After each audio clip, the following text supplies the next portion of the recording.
Bonsoir à tous et bienvenue sur boursicoté.com pour cette nouvelle analyse technique des principales matières premières. Nous pouvons constater donc, suite à une phase de hausse ici, une petite consolidation, bien que les cours semblent vouloir repartir ici à la hausse, puisqu'après ce petit mouvement qui était venu chercher la bande de Bollinger inférieure, bien les cours ont recassé à la hausse ici les moyennes mobiles 20 et 20 exponentielles pour se rapprocher ici de la bande de Bollinger supérieure. Alors, dans la continuité, si les cours viennent ici sur la zone des 1259 et cassent celle-ci, avec inscription donc d'un nouveau plus haut significatif, il y aura donc un signal de continuité avec dynamique ici initiale, petite phase de consolidation qui n'a même pas atteint ici le retracement à 38,2% de Fibonacci et poursuite du mouvement qui ne sera validé que sur une inscription d'un nouveau plus haut significatif.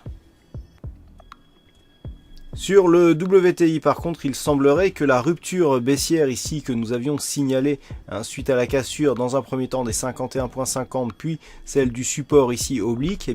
soit en train de se valider, puisqu'après plusieurs tests ici et tentatives de réintégration des cours au-delà de ce support oblique, on est bien resté en dessous et on valide bien donc cet ancien support comme nouvelle résistance. Ce qui, même si nous n'avons pas de dynamique baissière actuellement, valide le fait que nous sommes sur une rupture de la dynamique moyen terme, comme nous le voyons ici sur ce graphe en daily, avec cassure ici de la dynamique. Alors certes, il n'y a pas encore inscription d'un nouveau plus bas significatif par rapport ici à ce point bas, mais si les cours venaient à accélérer, on pourrait bien avoir ce signal. Donc pour l'instant ici en daily, on voit bien les cours qui testent là l'ancien support et donc comme une ancienne résistance, mais